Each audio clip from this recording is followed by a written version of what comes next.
panasnya. Indonesia tengah mengalami rekor peningkatan kasus COVID-19.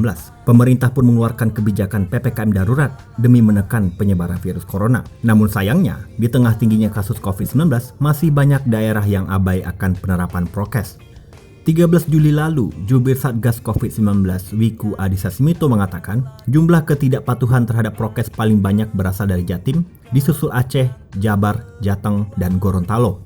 Menarik, sebab 3 dari 5 provinsi tersebut, yaitu Jatim, Jabar, dan Jateng, merupakan daerah utama Blok NU. Selain itu, hal ini juga menandakan bahwa pemicu ledakan COVID-19 setelah mudik dan lebaran adalah imbas dari kegiatan tradisional keagamaan yang tak mematuhi prokes. Apalagi ini diperparah dengan varian Delta dan varian lain yang mudah menular yang masuk ke Indonesia melalui TKI. Juni 2021 lalu, Jubir Wiku mengatakan ledakan kasus di Bangkal, Madura dipicu oleh klaster keluarga yang mulai muncul usai lebaran. Varian virusnya sendiri dibawa oleh pekerja migran Indonesia yang mudik. Kemudian Menkes Budi Gunadi juga membeberkan ledakan kasus COVID di Kudus akibat varian Delta. Menurutnya, penularan virus ini terjadi juga karena banyaknya pekerja migran Indonesia yang pulang. Sehingga mudiknya pekerja ke kampung halaman dengan membawa varian Delta serta varian lebih menular lainnya menjadi penyebab ledakan COVID-19 seperti yang terjadi saat ini. Itulah mengapa pemerintah melalui PPKM Darurat Jawa Bali pada awalnya memberlakukan aturan yang menutup rumah ibadah sementara selama PPKM Darurat. Namun, kini pemerintah mengubah aturan tersebut. Dalam aturan terbaru, pemerintah tetap membuka tempat ibadah, meski tetap melarang kegiatan keagamaan. Usut punya usut, revisi aturan PPKM darurat merupakan keinginan dari para kiai yang daerahnya terdampak aturan tersebut.